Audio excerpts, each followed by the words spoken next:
Gracias por ir entrando, muchísimas gracias. Gracias. Bien, con un cierto retraso, esta mañana decíamos con puntualidad británica, no podemos decir en esta ocasión lo mismo, entonces con puntualidad no británica. Buenas tardes a todas y a todos. Mi nombre es Francisca Fariña. Tendría que decir que, y porque lo siento de corazón, que estoy muy satisfecha por estar aquí y más que satisfecha, muy orgullosa de que este congreso se pudiera celebrar en un pueblo y con un éxito que en estos momentos podríamos decir que ha sido pleno. Organizar un congreso siempre es complejo. Si ese congreso se organiza en un pueblo donde los medios de transporte no son los que todos los ciudadanos querrían para su pueblo, todavía más. Por lo tanto, mil gracias a los asistentes, pero sobre todo mil gracias a Manuel y a todo el equipo y a todas las personas que han permitido que estemos estos días aquí trabajando en un tema tan importante como el que nos ha convocado. Bueno, estamos ante la última actividad de este congreso. Y realmente va a ser una mesa multidisciplinar donde yo me encuentro tremendamente cómoda, porque por una parte tengo a un psicólogo y por otra parte a una jurista, a una persona del ámbito del derecho. Yo como psicóloga jurídica realmente me encuentro genial en el medio de estas dos personas. En primer lugar va a hablar la jurista. Tenemos una tarde un tanto sesgada al ámbito del derecho. Tenemos con nosotros, y es un honor presentarla, a Isabel Germán Mancebo. Viene del Instituto Vasco de Criminología, donde es investigadora. Ella es doctora en Derecho, máster en Criminología, máster en Filosofía y Ciencias y Valores por la Universidad del País Vasco. Es miembro del grupo EBICIT y dentro de su investigación tiene varios ámbitos. Vamos a destacar algunos de ellos: aspectos jurídicos y criminológicos de las adicciones, imputabilidad e inimputabilidad considerando adicciones, trastornos mentales, menores, respuesta jurídico-penal y criminológica a la inimputabilidad. Problemas teórico-prácticos de la justicia penal desde una perspectiva jurídico-criminológica, victimológica y de la seguridad objetiva y subjetiva, seguridad objetiva y subjetiva, representaciones sociales de la criminalidad, modelos innovadores de justicia, justicia restaurativa. Es docente en diferentes másters del ámbito nacional e internacional que, como queremos escucharla a ella, no cabe que especifiquemos aquí, como tampoco cabe que especifiquemos sus publicaciones. Creo que sería bueno darle ya la palabra y después pasaremos a presentar al segundo miembro de esta mesa. Isabel nos va a hablar sobre expectativas y realidades sobre las políticas y la legislación en torno al cannabis. Doctora Mancebo, cuando usted quiera. Gracias. Si me acercas el micro, por favor. Sí, o si no, no lo escuchará. Cuidado, ¿eh? Germán Sí. Mancebo. Eso. Bueno. Buenas tardes. Procuraré ser breve. Además, sé que lo jurídico puede resultar árido, así que yo voy a intentar hacerlo más llevadero. Estaremos todos muy cansados, sábado por la tarde, en fin. Lo primero que quiero decir es agradecer especialmente a Manu Isorna, que es a quien yo conozco, quien me invitó, pero por supuesto a lo que es la organización de este congreso, que es, desde mi punto de vista, impecable. Y eso es muy de agradecer para los que nos hemos sentido aquí tan acogidos. Lo que yo quiero hacer, lo que quiero explicar aquí, es sobre todo aclarar algunos conceptos y algunos que han estado saliendo en varias ocasiones en estos días y que antes de entrar en cuáles son las expectativas en torno a las políticas y legislaciones, para luego explicar el contraste con la realidad de esas políticas y esas legislaciones, pues hay algunos conceptos que me parece fundamental explicar previamente. Esas tres patas, en torno, en esta ocasión, a las drogas, tenemos por un lado las políticas, por otro lado la legislación, las normas, las leyes, que regulan, en concreto, comportamientos relacionados con las drogas y la aplicación de esas leyes. Bien, las políticas, todos sabemos lo que son, esas pautas que van a orientar la acción, que a su vez, obviamente, van a tener influencia directa en lo que son las normas, ¿no? Estas prescripción de reglas de conducta que si las transgredimos puede haber una sanción aparejada. A su vez, estas normas van a ser aplicadas en los tribunales. Bien, hasta aquí todo sencillo. Estos tribunales van a generar una serie de criterios interpretativos. Por lo tanto, esas normas posteriormente se van a tener que aplicar conforme a esos criterios. Y esto me parece especialmente importante porque cuando estamos hablando de sustancias como el cannabis, pues tenemos que distinguir claramente lo que son las políticas, de lo que son las normas que regulan estos comportamientos vinculados con el cannabis, de la aplicación concreta de estas normas que los regulan.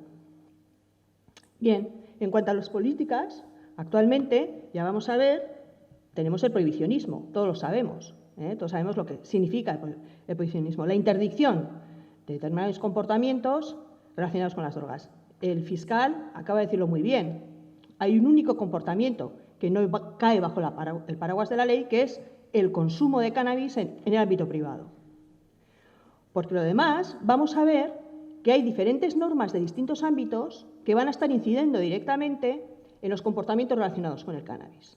Y por un lado tendremos lo que es el derecho administrativo sancionador, la Ley Orgánica de Protección de la Seguridad Ciudadana, y por otro lado vamos a tener el derecho penal, como las normas además más fuertes que tenemos de control social formal. Bien, desde el punto de vista del derecho administrativo sancionador, lo que está sancionado con una multa, en caso de que se realice, es el consumo de drogas en público. Bien. Y también está sancionado desde el punto de vista administrativo lo que es la posesión para el propio consumo. Ahora bien, hay otros comportamientos que van a caer dentro del derecho penal, comportamientos que son considerados más graves. De ahí que la respuesta jurídica sea también más intensa, desde el derecho penal. Y aquí tendríamos ya lo que es la posesión preordenada, por ejemplo, al tráfico y directamente el tráfico. Por lo tanto, vamos a ver que hay una serie de comportamientos vinculados con las drogas, entre ellas el cannabis, que van a estar relacionadas o bien desde el derecho administrativo o bien desde el derecho penal. Tenemos un primer problema, y es que la norma penal, esa que es cultivo, tráfico, etcétera, etcétera, promover, facilitar, bueno, pues es lo que se llama una norma penal en blanco. Quiere decir que no define qué se entiende por droga.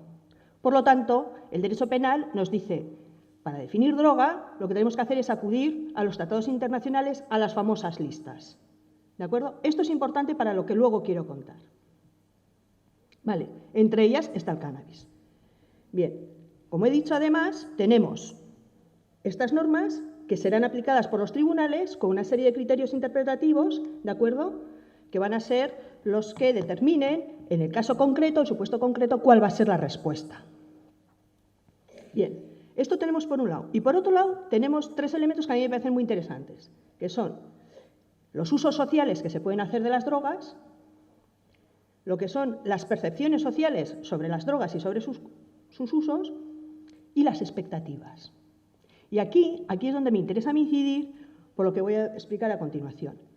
Esta relación que puede haber de expectativas respecto al cannabis para luego ponerlas frente a las realidades en relación a estas tres patas que he venido a explicar ahora. Bien, ¿qué es lo que tenemos? ¿Qué es lo que tenemos en relación al cannabis? Bueno, en cuanto a las expectativas sociales, esta diapositiva va a ser la de las expectativas. Bien, si hemos dicho que tenemos actualmente una política prohibicionista en relación a lo que son las drogas y concretamente al cannabis, bueno, la expectativa es de cambio desde algunos sectores. Algunos sectores claramente van a decir, queremos cambiar el prohibicionismo, ¿de acuerdo? ¿Y qué queremos? Pues queremos, algunos van a decir, legalizar, normalizar. Bueno, y aquí empezamos con los problemas. ¿Por qué? Porque estos no son conceptos indistintos, no son sinónimos. Y empiezan los problemas porque a veces cuando reivindicamos, cuando pedimos cosas, en realidad no estamos acertando con lo que realmente queremos. Yo ya me he dado cuenta en alguna ocasión, durante este mismo congreso, hombre, quizás sí que es cierto que desde el ámbito jurídico para nosotros el matiz es muy importante y quizá por eso pues se me pueda aquí, a mí achacar de puntillosa. Pero se ha venido a decir o utilizar de forma indistinta lo que es la legalización con la normalización, etcétera, etcétera. No es lo mismo. Y a mí me gustaría aquí recalcar que, por ejemplo, la despenalización significa sacar los comportamientos del derecho penal, ¿de acuerdo? Que la respuesta no sea punitiva desde el derecho penal, aunque la despenalización puede implicar, por ejemplo, que se mantengan la regulación desde el derecho administrativo, el sancionador, el derecho administrativo que tiene aparejadas una serie de multas como consecuencias. Junto a la despenalización, en oposición a lo que sería el prohibicionismo, tenemos la legalización, ¿de acuerdo? La legalización va a conllevar una regularización. Por lo tanto, legalizar, como contraposición al prohibicionismo, pues probablemente nos va a llevar a regularizar una serie de comportamientos conforme a los acuerdos sociales a los que pudiéramos llegar. Y por último, la normalización desde la perspectiva jurídica, estoy hablando desde la perspectiva jurídica, lo que implicaría es dar un tratamiento a las drogas actualmente ilegalizadas, ¿no?, en el mismo sentido que puedan tener otras sustancias similares. Pensemos, por ejemplo, el cannabis, dar una regulación similar a la que tuviera, por ejemplo, el alcohol. Eso sería normalizar desde el punto de vista jurídico, insisto. Vale. Bueno, pues vamos a ver cómo estas expectativas diferentes, que tenemos que tener bien claras cuando reivindiquemos, en caso de que así lo queramos, cambiar la política prohibicionista, pues claramente nos van a llevar a un cambio en la legislación, ¿de acuerdo? Este cambio, entre otras cosas, se ha escuchado además durante este congreso, que podría ser, lo escuchamos desde María Jesús, antes también se ha vuelto a hacer esta referencia, el que saliera de las listas o se reclasificaran, ¿no?, las sustancias dentro, el cannabis, dentro de estas listas internacionales, que como os he explicado, nos interesa porque al ser una norma penal en blanco, se está remitiendo ahí. Entonces, una de las expectativas puede ser, sacamos o reclasificamos el cannabis de estas listas internacionales y quizás se nos acaban los problemas. ¿De acuerdo? Y a lo mejor ni siquiera hacía falta pues cambiar tanto, de una forma muy radical, las políticas. Yo estoy poniendo un poco lo que son las expectativas. Vale. Como he dicho, si estamos cambiando la norma de esta manera, si sale fuera del Código Penal el cannabis, o al menos tal y como está tratado actualmente, ya no tendríamos tanto problema en esa posible interpretación desde lo que es el ámbito judicial. ¿De acuerdo? Nos olvidaríamos de bastantes problemas que puedan surgir ahí. Esto es por lo que respecta a las expectativas. Claro que aquí una de las cosas que hacemos, y esto también me importa, porque luego volveré a ello cuando hable de las realidades, es que en estas expectativas que tenemos en relación a la regulación jurídico-penal o no del cannabis, miramos a otros países. Lo hemos visto a lo largo de este congreso. Miramos Canadá, Uruguay, Colorado. Luego volveré a esto porque esto es muy problemático, al menos desde el punto de vista jurídico-penal. Sigo diciendo que estoy moviéndome aquí en las expectativas. ¿De acuerdo? Y ahora lo que voy a hablar es ¿cuál es la realidad? ¿Cuál es la realidad? Bueno, pues la realidad, aquí lo que vamos a ver es que las expectativas sociales, lo que nos tenemos que preguntar es, ¿han tenido un reflejo normativo, estas expectativas que he venido explicando en las políticas, en la legislación o en la aplicación o en la interpretación de la norma? Bueno, pues vamos a ver que, en cierta forma, de una manera tímida, ha habido un intento, y es intencional la palabra intento de regularizar. Bueno, ¿qué se ha intentado regularizar? Bueno, pues lo que hemos visto aquí es que lo que se ha pretendido es, por ejemplo, aprobar unas normas. Se ha intentado, de hecho, se aprobaron, tenemos la Ley Navarra, tenemos la Ley Catalana y tenemos un artículo dentro de la Ley de Adicciones, la Ley Vasca de Adicciones. Y además, entre otras ordenanzas municipales, yo conozco la de mi ciudad, la de San Sebastián, la ordenanza municipal de San Sebastián, que se han permitido regular determinados comportamientos relacionados. En esta cuestión lo que se han hecho ha sido regular las asociaciones. ¿Qué ha sucedido? Bueno, pues vamos a empezar por la realidad. La realidad nos lleva a que, si os fijáis, en esta pirámide está puesta lo que es la prelación de normas. En la punta de la pirámide tenemos la Constitución. Y la Constitución nos dice qué materias son competencia exclusiva del Estado. Aquí tenemos la Ley Orgánica de Protección de la Seguridad Ciudadana, claramente el Código Penal.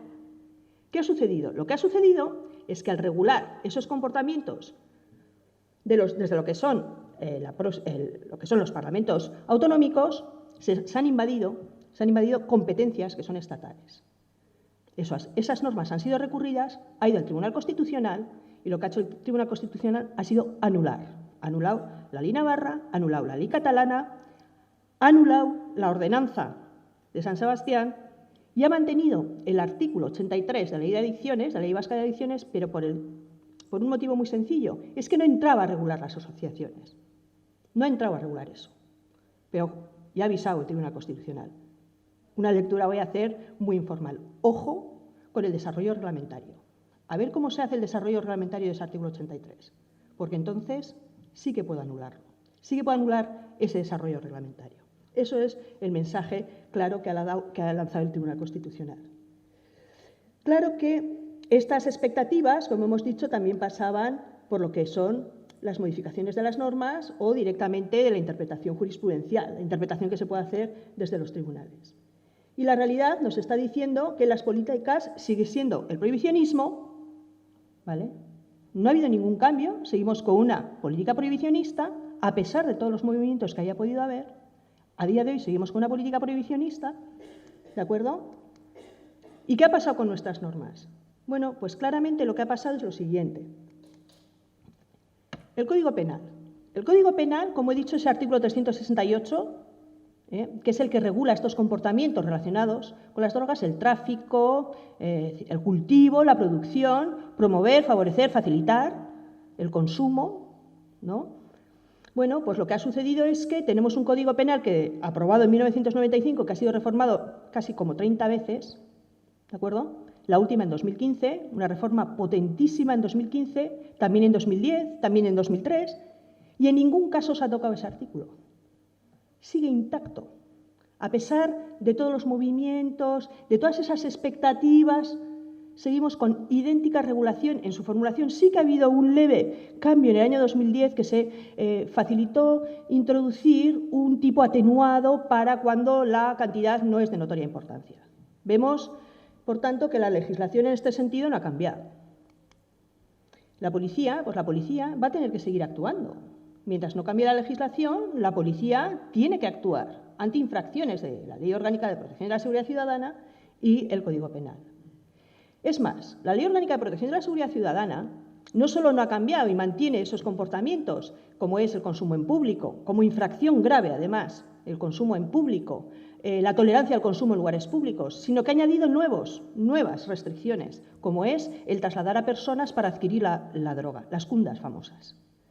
O también, antes se podía tener una planta de cannabis, por ejemplo, en la terraza, pero ahora no la puedes tener visible al público, porque caerías también dentro del abanico del derecho administrativo sancionador, ¿vale? La Fiscalía, bueno, no hace falta nombrar nada después de la magnífica exposición que ha hecho el fiscal. Ha abordado elementos muy problemáticos que además nos permiten ver cómo estamos en ocasiones ante fenómenos delictivos complejísimos y, por lo tanto, no podemos intentar aislar solo en el delito de drogas del 368, porque ya vemos, como bien ha explicado, que hay concurrencia con otros delitos como el blanqueo, el crimen organizado, etcétera, etcétera. ¿De acuerdo? Pero es que aquí tenemos claramente instrucciones de la Fiscalía, como la de 2013, en relación a lo que son las asociaciones de cannabis. Bien, ¿Qué pasa? Bueno, pues nos quedaría todavía lo que es la interpretación. Bueno, a ver cómo interpretamos. Hasta ahora lo que se estaba haciendo era, bueno, pues en ocasiones absolvía, en otras ocasiones aplicaban una serie de elementos procesales, porque aquí, además del derecho material, el derecho penal, entran otros elementos procesales que nos iban a permitir, bueno, pues que se cambiaran el resultado final de un caso concreto. ¿De acuerdo? Bueno, lo que se estaba haciendo era aplicar, por ejemplo, desde el derecho penal, el Tribunal Supremo, lo que hacía era aplicar en ocasiones lo que es el error de prohibición, vencible o invencible. Voy a explicar muy brevemente lo que es cuando una persona cree que su actuar no está prohibido, ¿de acuerdo? O también puede ser que, aunque crea que está prohibido, no lo es en su caso, que puede ser el caso, por ejemplo, supuesto de una persona que cree una asociación de cannabis, por ejemplo, puede decir, bueno, ya desde el momento que creo la asociación, bueno, pues a lo mejor, aunque esté prohibido para el resto de las personas, yo puedo realizar una serie de comportamientos.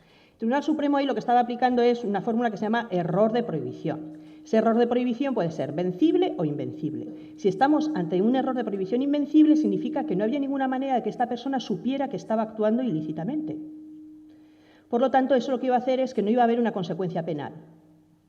No se le iba a aplicar una consecuencia penal.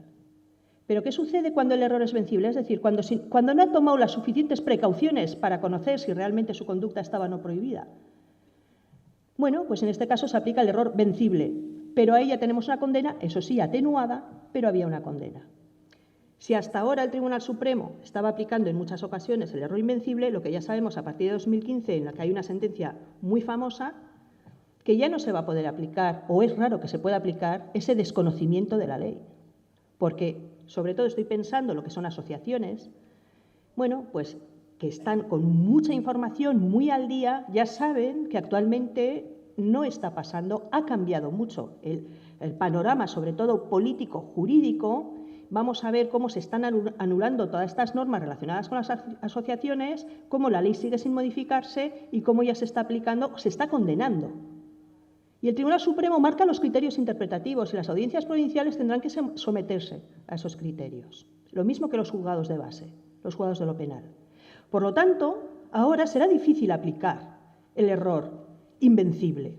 Por lo tanto, habrá consecuencia penal. Hay muchas más cuestiones que no quiero entrar aquí ahora, porque son quizá excesivamente jurídico-técnicas para el momento en el que estamos, como lo del consumo compartido, pues que el Tribunal Constitucional ya ha dicho en más de una ocasión, pues que los clubes con 300, pues no, porque el consumo compartido estaba pensado para poquitas personas y además de una determinada manera. Por lo tanto, yo lo que quería mostrar aquí es vamos a decir, enfrentamiento o esta disparidad, esta diferencia que hay entre las expectativas que se han podido generar en determinados colectivos o determinados espacios o determinados grupos sociales frente a lo que es la realidad que vemos que permanece impasible, al menos a día de hoy, tal y como está actualmente el panorama. Y claro, más allá de que nos pongamos, voy a poner el ejemplo del mejor de los supuestos, una persona que finalmente, después de todos esos procesos y recursos, va a ser absuelta, porque en este caso concreto sí se va a poder aplicar el error, por ejemplo, que he dicho antes de prohibición invencible. Bueno, pues la realidad es que todos estos comportamientos van a llevar aparejada una serie de situaciones que son muy gravosas para la persona a las que se puede ver sometido, ¿no? Simplemente si tú si te estás fumando un porro en un lugar público y llega la policía, bueno, pues lo primero que va a hacer, porque está en su perfecto derecho y es lo que debe hacer, pues será, identifíquese, va a haber un cacheo, etcétera, etcétera. Si te resistes, puedes ser detenido. Si no llevas encima la forma de identificarte, te pueden conducir a comisaría con esa finalidad de identificación. Pero vamos a pensar que, por ejemplo, haya sospecha de que esa cantidad que lleves encima, alguna cantidad de droga, pueda estar pensada para algo más que para el propio consumo. Te vas a ver sometido a un procedimiento penal. Y un procedimiento penal es muy gravoso para la persona que lo sufre. Aunque el final último, en abstracto, porque la ley dice que se puede aplicar el error, bien, vale, pero todo ese procedimiento realmente puede ser, creo que todos conocemos, ¿no?, lo que es la pena de banquillo, simplemente, ¿no? O quizá tengas que poner una serie de fianzas para garantizar tu libertad como medida, ¿no?, etcétera, etcétera. En fin, en cualquier caso, yo lo que quería mostrar era simplemente esto, quería simplemente poner en evidencia que actualmente, frente a determinadas expectativas, nos guste más o menos, yo no me voy a posicionar. Yo no me voy a posicionar. Tampoco voy a intentar aquí hacer diferencias entre lo que es defender necesidades e intereses, bla, bla, bla, porque nos llevaría ya por caminos muy lejanos. Pero frente a esas expectativas actuales vamos a poder ver que enfrente tenemos una realidad completamente diferente a la que se puede pensar. Y simplemente, bueno, por mi parte nada más. En realidad esto ha sido como una reflexión para que lo pensemos todos, y nada más, simplemente agradeceros y una vez más, gracias Manu.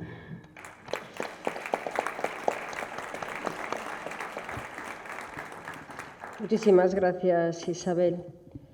Pues damos paso a la última intervención con un ponente internacional, Nelson Carballo, es psicólogo por la Universidad de Lisboa. Él es asistente principal de carrera técnica superior de salud en el área de psicología clínica.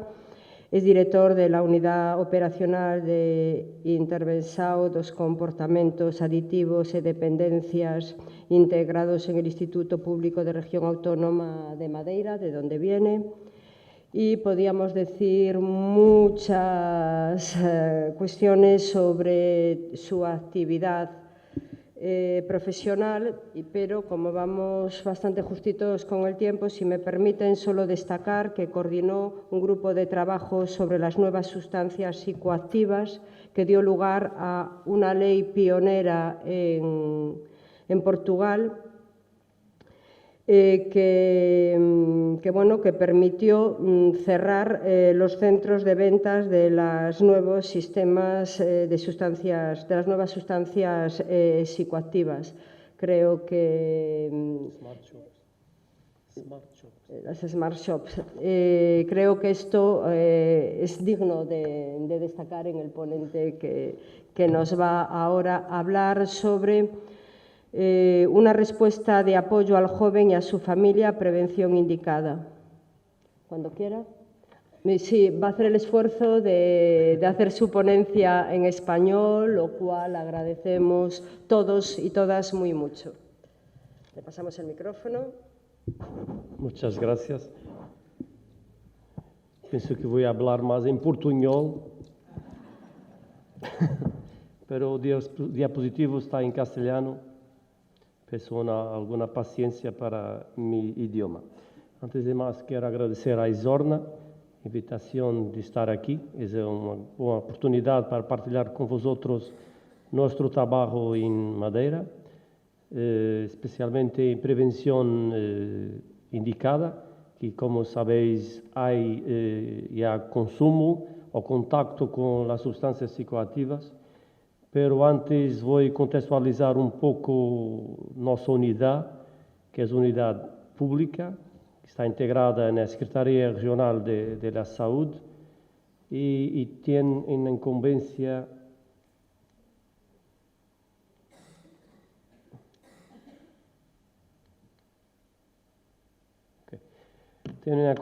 de... Eu não gosto de ler, pero castellano não é melhor. No fundo, queremos asegurar a implementação da política regional das drogas, alcoolismo, drogadicção, mediante sua avaliação. Definimos os lineamentos técnicos para a intervenção, monitoreio e avaliação de programas e projetos nessas áreas, e implementar programas, projetos e lineamentos técnicos definidos a nível nacional, internacional na área de prevenção de condutas aditivas e redução da dependência. Aqui é muito importante porque temos promovido a articulação interinstitucional. Aqui quero referir que temos neste momento cerca de 100 entidades públicas e privadas que trabalham conosco. É muito importante porque desta forma podemos desenvolver um trabalho mais efetivo e de encontro às necessidades de nossa comunidade. Por outro lado, apoiamos o Comitê de Dissuasão de Drogas. Não sei se lo sabe, mas em Portugal temos a Lei de Discriminação de Consumo de Substâncias Psicoativas, penso que aqui em Espanha é semelhante e distingue de consumidor e traficante. Por exemplo, se tiveres cannabis herbácea, poderes ter 20 gramas. Se tienes mais, és considerado traficante. Se tienes menos, és um consumidor. Há uma medida contranacional. Penso que é semelhante aqui em Espanha.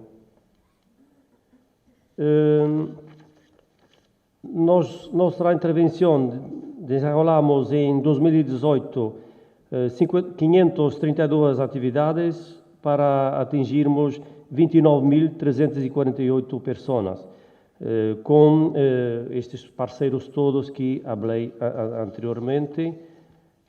Quero destacar a parte escolar.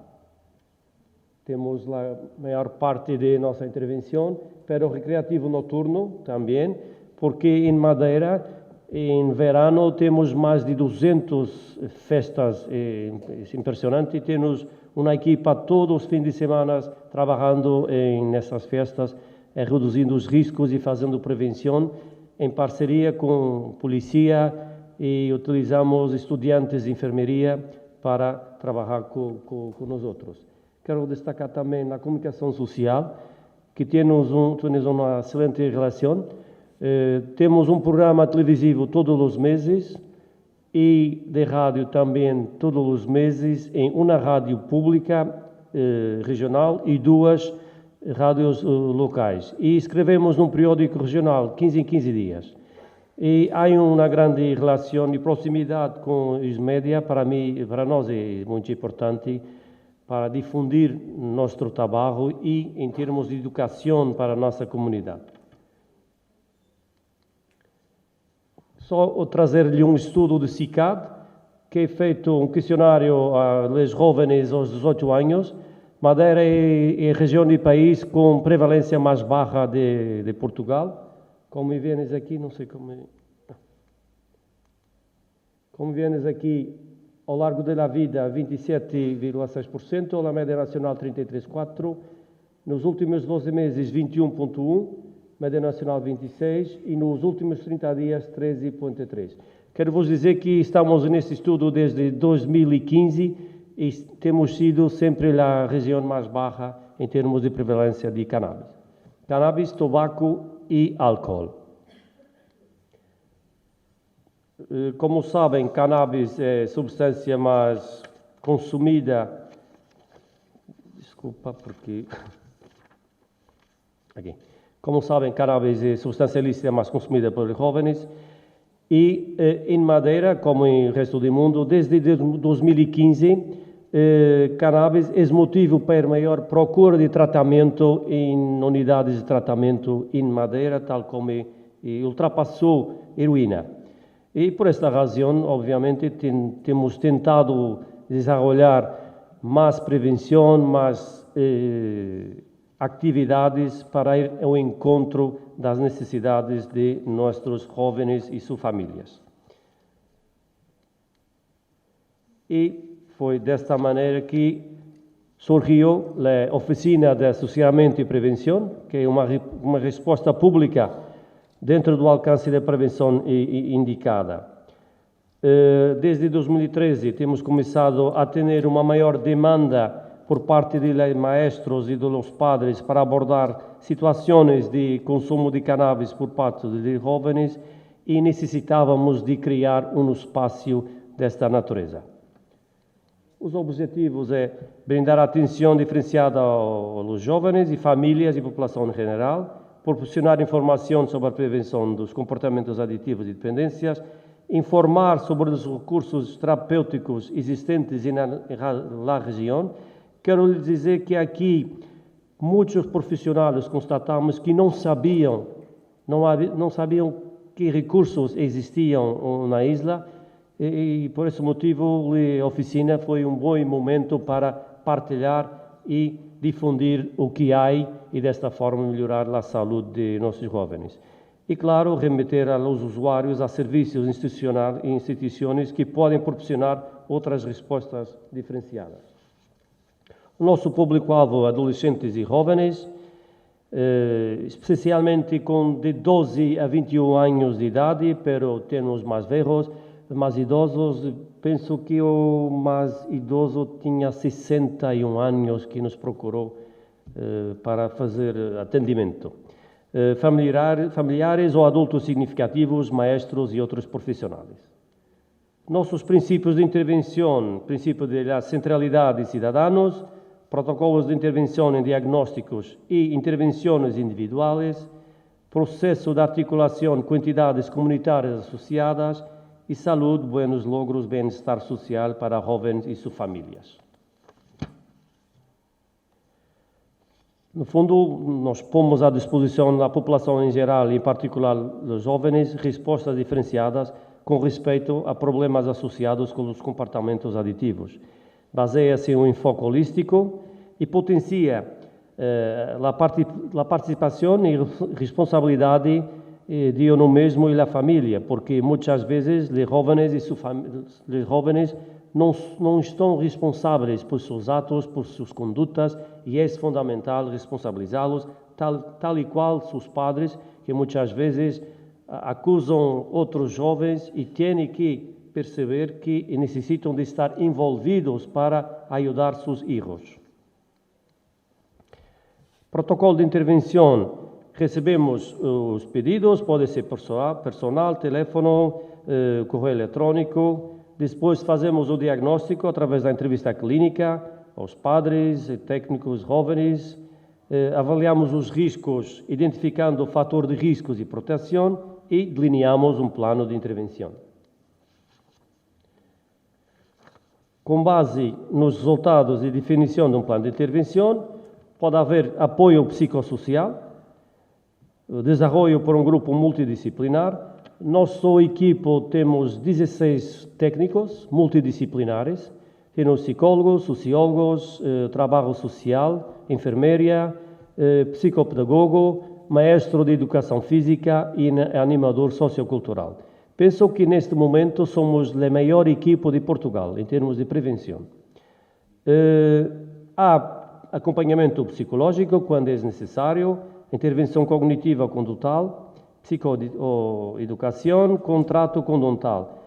Aqui usamos, quando é necessário, provas de detecção de cannabis na urina.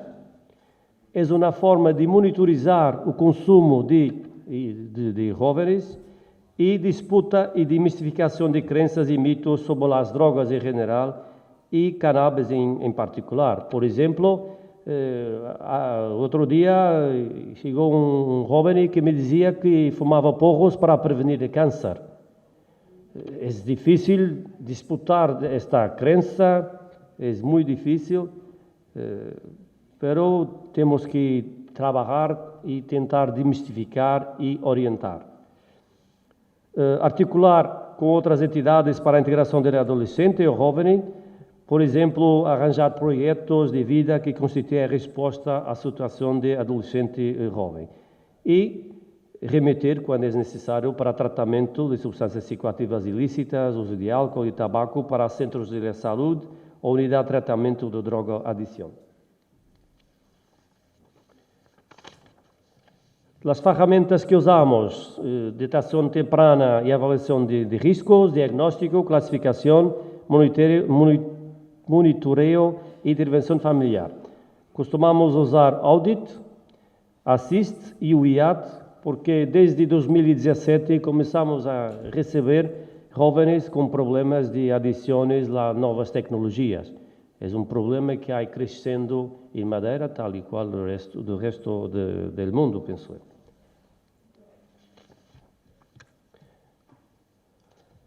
Temos contactos diretos com entidades e profissionais, projetos, ações de sensibilização e formação, vinculação institucional restante entre o CAD e serviços comunitários locais e contacto, esse aqui não interessa, benefícios em saúde e bem-estar social para jovens e suas famílias. Permite a detecção de situações de comportamentos aditivos e dependências precoces, tempranas, e na maioria das situações señaladas. Referência à reintegração de adolescentes, jovens para atividades recreativas e saudáveis, desportos, artes. recuperação de um estilo de vida saudável, suas rotinas, porque nós sabemos que estes jovens deixam suas rotinas, passam a ter condutas não impróprias, mas perigosas e distintas que necessitam de ter algo saudável, daí que é necessário recuperar as suas rotinas e seu estilo de vida. Preparação, criação, motivação para projeto de vida e melhoras percebidas de apoio social real. Aqui é importante reorganizar a dinâmica familiar e social. Muitos desses jovens não têm regras, não têm limites, não há comunicação padres-filhos, a ocupação não é melhor, entre outros. Reforço e o desenvolvimento de habilidades cognitivas, emocionais e sociais. Muitos desses jovens não têm competências sociais, como assertividade, não têm capacidade de dizer não. A pressão de grupo é muito forte e não são capazes de resistir. Aumento de rendimento acadêmico, porque muitos desses jovens barram seus rendimentos acadêmicos devido ao consumo de cannabis e toda a sua envolvência. Mais saudável desenrolo neuropsicofisiológico e disputa e correção de crenças irracionais e aquisição de informação confiável sobre substâncias psicoativas e sobre CAD.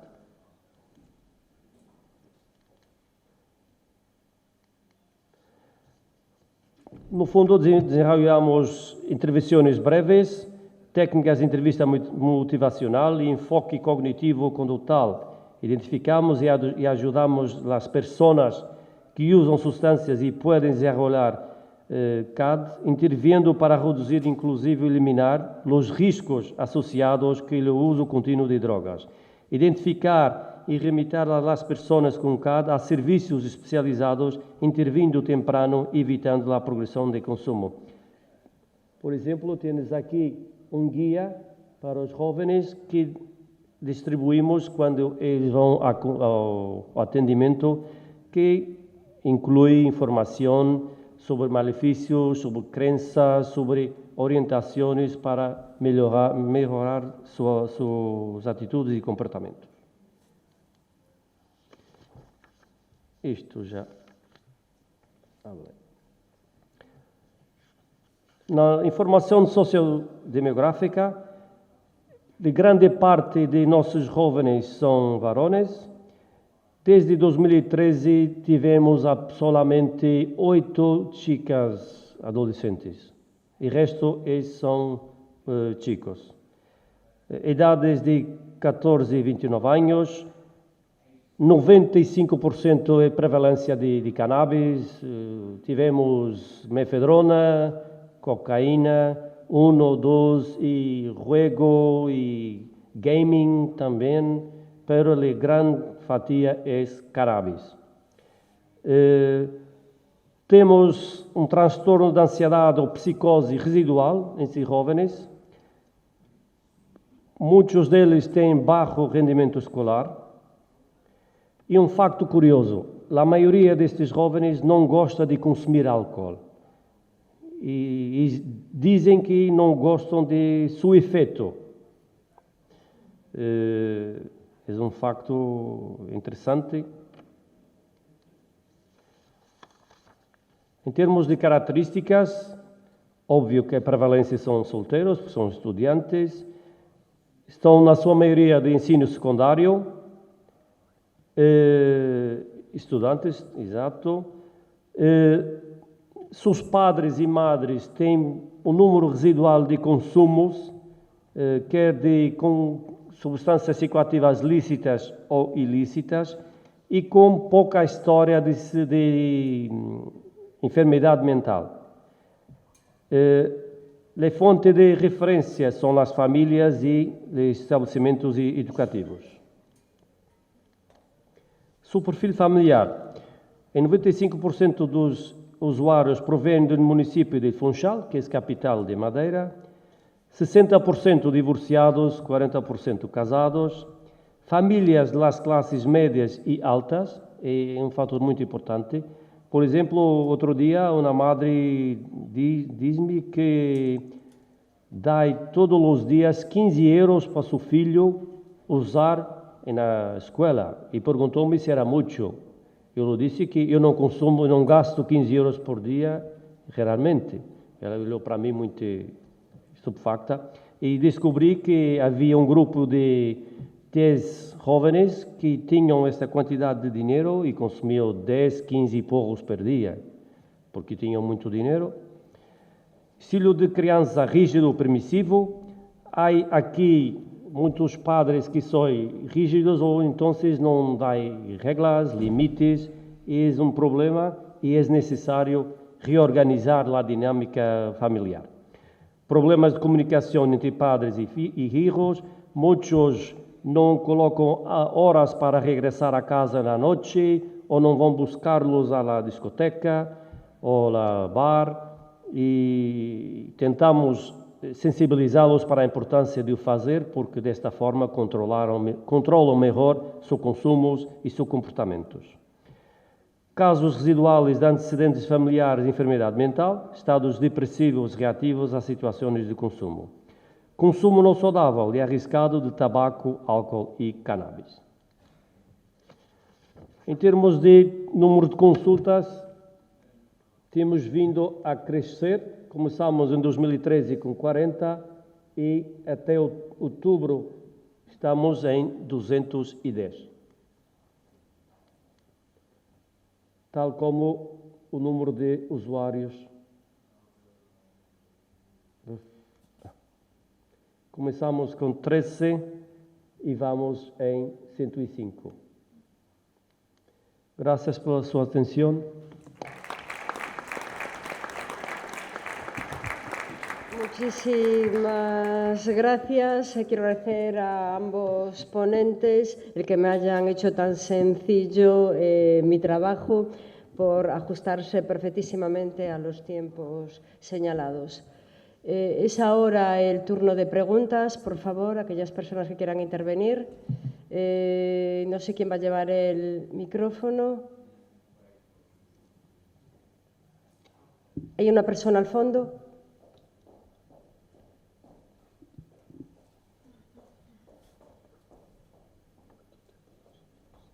Está bien. Hola, buenas tardes, muchas gracias. A la técnica del País Vasco en prevención, bueno, no sé en prevención, una magistrada, ¿verdad? No oigo nada. No oigo bien. Magistrada, creo que es que me perdí la introducción. Es sobre lo que comentaba del error de prohibición vencible o invencible. Me genera dudas si el error vencible es, a pesar de haber hecho todos los esfuerzos al respecto para intentar entender una ley y el entorno es lo suficientemente confuso para que no haya sido lo suficientemente aclaratorio, si la realidad jurídica es igual para todo el Estado, ¿por qué se puede aplicar en unos casos el vencible y en otros invencible? Perdón, disculpa. Bueno, vamos a pasarlo todo. Sí, gracias. Bueno, efectivamente, vamos a ver cómo podemos ver diferencias que además nos resultan sorprendentes y, en realidad, no sé si, quizá no me he explicado bien. Tenemos una ley, un tipo penal, que hay que aplicarlo, que cuando lo podemos abordar desde el marco teórico es lo que sería en abstracto, podemos dar la parte general del derecho penal, que es la que nos va a determinar todas estas circunstancias que pueden darse, el error de tipo, error de prohibición, etcétera, etcétera. Van a entrar también en juego otra serie de elementos, como las circunstancias personales de la persona concreta, etcétera, etcétera. ¿Por qué en unos supuestos sí y en otros supuestos no, que nos pueden parecer aparentemente similares? Pues tendremos que ver el caso concreto. ¿Cuál es la realidad de ese supuesto? Que nos puede parecer que es idéntico a otro, pero puede haber algunos elementos que no nos lleven por ahí. Por ejemplo, está claro que tras la sentencia que todos conocemos de 2015, de septiembre de 2015, del Tribunal Supremo, en la que precisamente esa devolución que hubo cuando se presenta un recurso por un problema puramente procesal que no entró en el fondo ante el Tribunal Constitucional que dijo anulo y tiene que volver al Tribunal Supremo para que haya audiencia. En este caso era un supuesto técnico muy concreto que creo que lo conocerás seguramente. Bien, aquí como vemos, el mismo tribunal que había determinado que había un error en principio que era vencible, con lo cual iba a haber una asignación de pena, ¿de acuerdo? Lo que se hace ahí es, aunque sea atenuada, resulta que faltaba un requisito formal, que es la audiencia de las partes en el reformato impeius, en el sentido de que iba a haber de una absolución pasaba a una condena. Cuando se escucha a las partes y se conoce la realidad de una manera más certera, lo que dice el tribunal es, efectivamente, aquí había un error invencible. Y es el mismo tribunal en el mismo supuesto y vemos que hay ese cambio. ¿De acuerdo? Lo que quiero decir es que las circunstancias concretas de cada supuesto te puede cambiar. Pero no solo eso, yo voy a ir más allá, porque vamos a pensar que en un procedimiento de estas características, sobre todo en este tipo de delitos que, como digo, son de delincuencia compleja, bueno, no voy a los supuestos que ha hablado el fiscal, que ahí claramente estamos ante otra cosa ya diferente, ¿eh? No me voy a meter en ese tipo de delincuencia. En este tipo de delitos, concretamente, vamos a ver que en algunos casos, en algunos supuestos concretos, hay varios acusados. Y esos mismos acusados, con unos hechos, van a tener una diferente participación en los mismos, ¿de acuerdo? Y entonces vamos a ver que incluso en el mismo caso, con personas diferentes acusadas, que han seguido el mismo recorrido en todo el procedimiento, van a tener resultados diferentes a cada uno de ellos. Va a haber una asignación diferente por su participación, que lo vemos también en este supuesto que nos viene muy bien. Había varias personas, cada una de ellas tenía un papel diferente en relación a ese delito concreto. ¿De acuerdo? El hecho de apreciar cómo es el caso concreto, el conocimiento o no conocimiento que nos lleve a pensar o no, en unas ocasiones, por ejemplo, yo creo que en estos casos el error invencible probablemente en ocasiones, más que aplicarlo, insisto, por pensar que ese comportamiento concreto podía estar permitido o podía no ser prohibido, vamos a decirlo mejor así, podía ser un comportamiento no prohibido por la ley, me parece que más puede venir por el hecho de que yo, por ejemplo, que pertenezco a esta asociación, aunque sé que para otros este comportamiento está prohibido, a mí el hecho de pertenecer a una asociación de estas características, ¿de acuerdo?, me permite realizar ese comportamiento. Seguiríamos estando dentro de lo que es el error de prohibición, incluso ahí podría ser vencible, ¿de acuerdo?, pero podría ser también invencible, por esto que estoy diciendo. Por lo tanto, siempre, yo es que en abstracto decir por qué sí o por qué no, yo puedo poner este tipo de supuestos. Yo no sé si he respondido, pero bueno, la verdad es que las situaciones reales a mí me parece que son muy complejas. Insisto, claro, yo puedo tener esa formación jurídica, pero sobre todo en mi día a día yo me dedico a la criminología. La criminología es más interdisciplinar, mira otras cosas, ¿no? Mira el contexto. Y a mí me parece que es muy importante, y quiero insistir en esto, que más allá del resultado último, que pueda ser absolutorio, como en este caso, estamos hablando de una resolución que finalmente fue absolutoria, pero en septiembre de 2015, de unos hechos que hacían referencia a 2010-2011. Son varios años que las personas están sometidas a una situación determinada. A mí por eso sí que me parece muy importante, que creo que además lo hemos hablado en esto entre pasillos, que suele ser muy bueno en esto de los congresos, pues es que los mensajes que se lancen, que sean claros y que adviertan de las posibles consecuencias. Porque a día de hoy, hay muchas posibilidades de que se condene por determinados comportamientos. Y eso sí que me parece importante que se quede claro.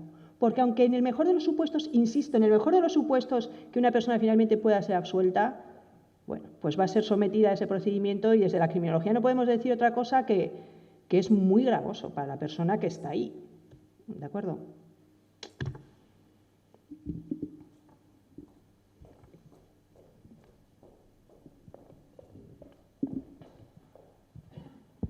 Hola, buenas tardes. Lo primero, muchas gracias por las dos exposiciones. Yo voy a plantear una duda que a lo mejor es muy ingenua a la doctora Germán, y es ¿por qué desde el punto de vista administrativo sí puede emprenderse un proceso sancionador por actos relacionados al autocultivo de cannabis? Gracias. El cultivo, en principio, está sancionado penalmente, ¿de acuerdo? Está sancionado penalmente. Otra cosa es que desde que se modifica en 2015 la Ley Orgánica de Protección de la Seguridad Ciudadana, lo que te dice es que no pueden, por ejemplo, cuando tú cultivas una planta, obviamente te advierte, siempre que no sea ilícita ese cultivo, es decir, no esté preordenado al tráfico, lo que no puedes hacer es que esté accesible a la vista. ¿Por qué? Pues porque la finalidad, en principio, de regular estos comportamientos desde el derecho administrativo sancionador, como es esta ley, es evitar que haya un efecto de imitación, etcétera, etcétera.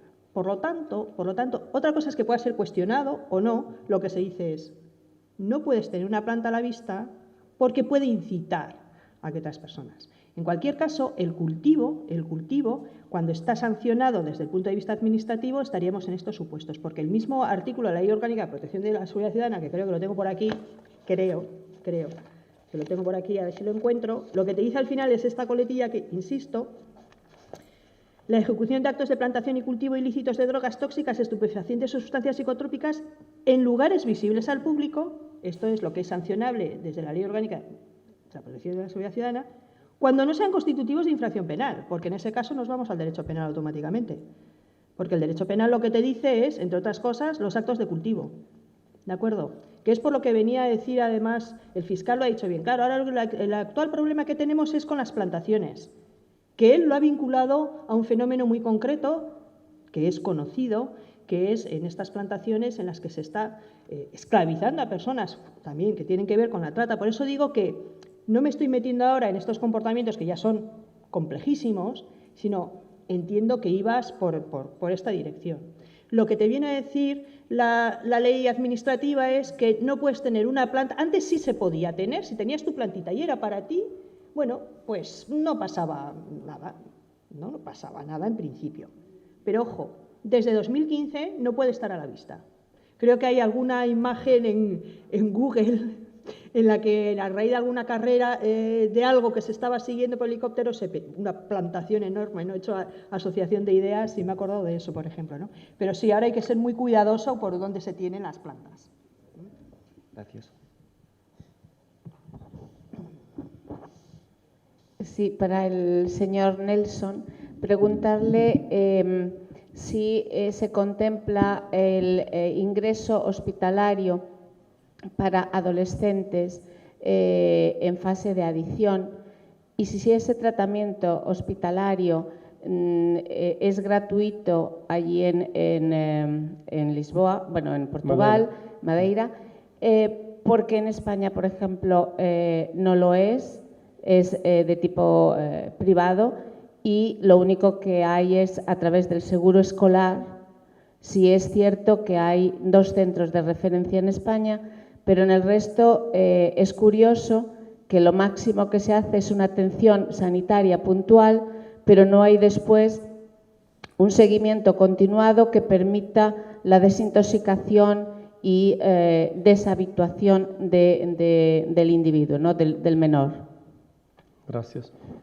Temos um serviço de pedopsiquiatria que tem uma unidade pública com não sei quantas camas, 9 ou 10 camas, gratuita. Quando há uma crise aguda psiquiátrica causada por qualquer substância psicoativa ou transtorno mental, é admitido gratuitamente. Depois é acompanhado por serviço de pedopsiquiatria ou pela rede de saúde mental que há em centro de saúde em todas as conselhos da região. Todos os centros de saúde têm uma equipa de saúde mental constituída por psicólogo, médico de família, trabalhador social, enfermeiro de saúde mental. E na prevenção temos nós outros e em adultos temos o mesmo. Temos 2 instituições gratuitas, uma com capacidade para muitas mais camas, porque abarca álcool e substâncias psicoativas, e temos mesmo uma unidade de tratamento que tem 8 camas para desintoxicação física de heroína, pero atende outras substâncias psicoativas, como ele ha dicho, cannabis neste momento é de primeira razão para tratamento. Tens 1.200 personas que procuran este servicio de adulto. Sí, pero la duración, me refería a qué tiempo, si el ingreso hospitalario es puntual con una duración determinada o es una duración prolongada en el tiempo, es decir, durante 6 meses, un año. No, nós não temos comunidades terapêuticas em Madeira. Quando é necessário, transferimos para Portugal continental. O abrigo de um protocolo, pero é gratuito para o utente porque é doente e é tratado como doente oncológico ou outro doente e o governo regional paga os custos. ¿Alguna otra pregunta? Damos por finalizada la mesa y a la vez las intervenciones del Congreso. Sí, pues muchísimas gracias a los ponentes, muchísimas gracias a todas y a todos por su atención y por sus preguntas. Subirá ahora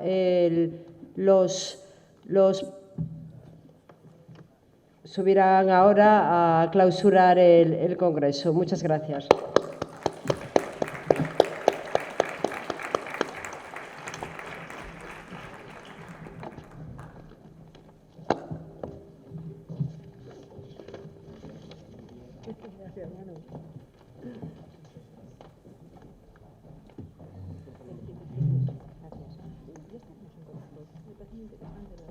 Pues la verdad que iba a intervenir ahora, pero dije...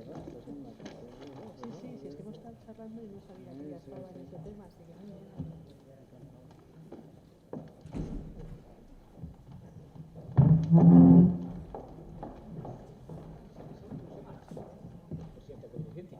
Es verdad. Venga, siéntate, anda. A ver, que la gente quiere marchar. No, si se va a quedar en la sala, que esté arriba, joder. Si se marcha, pero... No, tiene que suba, joder. Tiene que suba, Francisco. Tiene que suba que bajo el tema.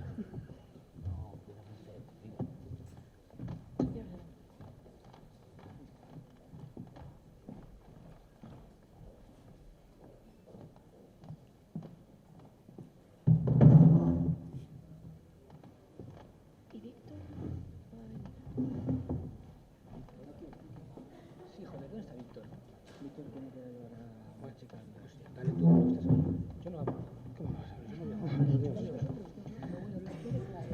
Bueno, pues nada, estamos todos y todas deseando finalizar. Creo que el Congreso, desde mi punto de vista, ha sido muy intenso, sobre todo la jornada de ayer. De verdad quiero agradecerle a los ponentes, creo que del primero al último, el compromiso que han tenido con este Congreso. Creo que hemos visto ponencias únicas y exclusivas que yo por lo menos creo que no las han preparado y que vienen de rebote de otros sitios. Creo que hemos tenido en exclusividad un montón de conocimientos. No quiero destacar a nadie porque creo que realmente todos estuvieron a un altísimo nivel. Por supuesto, siempre están los que están a un nivel superior y se nota y se lo demuestran año a año. Agradeceros a todos el esfuerzo que habéis hecho por estar aquí y aguantar tantas horas, porque reconozco que un congreso tan intenso durante tantos días en un lugar tan alejado, ¿no?, del centro de España o de las grandes ciudades, pues siempre es más complicado llegar, moverse, y agradeceros el hecho de que de verdad que aguantéis aquí estoicamente durante 2 días y medio. Le voy a pasar la voz a de verdad, mi mano derecha en todo esto, porque sin ella sería imposible realizar este congreso, que es Miriam, y que me parece de verdad que tiene que deciros algo también.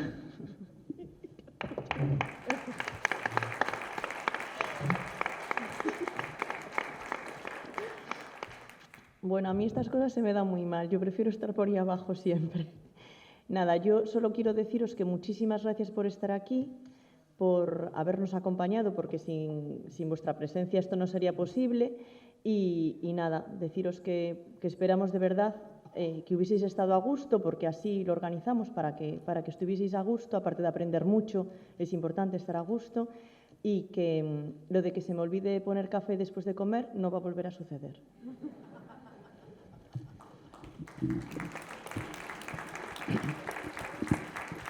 Bueno, yo por la parte que me toca voy a hablar de lo que no me toca.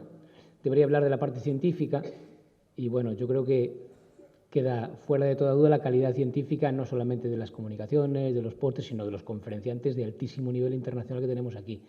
Cuando la gente muchas veces, el profesor Isorna organiza este tipo de eventos, alguno que otro también, no relacionado con cannabis, con piragüismo, por ejemplo, porque ahí donde lo veis es el director de la Escuela Nacional de Entrenadores de Piragüismo, de la Federación Española de Piragüismo. Es una de las personas que más sabe de piragüismo del mundo, es un hombre polifacético. Pues cuando vienen aquí dicen, hombre, a ver, ¿y dónde es Catoira? No, pero Catoira es esto. Es decir, Catoira, un pueblo de 3.000 y pico habitantes, que organice esto con la calidad científica, pues desde luego es sorprendente y es realmente encomiable. Y quería hablar de la otra parte, de la parte del equipo, porque ahí somos una familia, Miriam, Patricia, Jacobo, que anda por ahí atrás, David, Rafael, Sandra, Nuria, Belén, Sergio, la cantidad de gente que de manera... Aquí no tenemos... Los azafatos somos todos, el primer azafato es este señor, ya lo visteis durante los 3 días, las 3 jornadas. Aquí hubo muchísimo trabajo y yo quiero felicitar a Manuel y a todo su equipo por hacer esto posible y por supuesto a vosotros porque si no, no tendría sentido ninguno. Y esperemos que sea útil además. Muchísimas gracias por la parte que me toca y la de mis compañeros.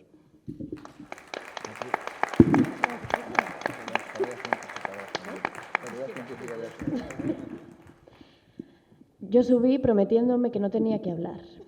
Yo también. No os fiéis. Bueno, 5 minutos me quedo. Solo voy a agotar, yo creo que 30 segundos para agradeceros nuevamente, unirme a todo lo que han dicho mis compañeros y compañeras, agradeceros que hayáis venido, resistido y además estoicamente y con muy buena cara todavía. Tenemos una cena por delante, los que os quedéis, así que esto todavía no se acaba, parece un poco de despedida, pero es un hasta luego todavía. Y nada, yo creo que esto se puede realizar gracias a un equipo de muchas personas que ya se han aquí citado y aunque no estén aquí arriba, también ellos forman, por supuesto, parte de ello. Así que nada, muchas gracias y nos vemos en la próxima edición. Contamos con vosotros.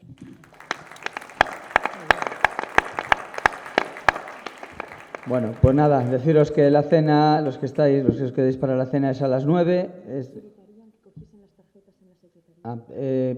La cena que paséis por la secretaría a recoger las tarjetas y nada, nos vemos a las 9 en la cena y a los demás buen viaje a todos y hasta la próxima edición.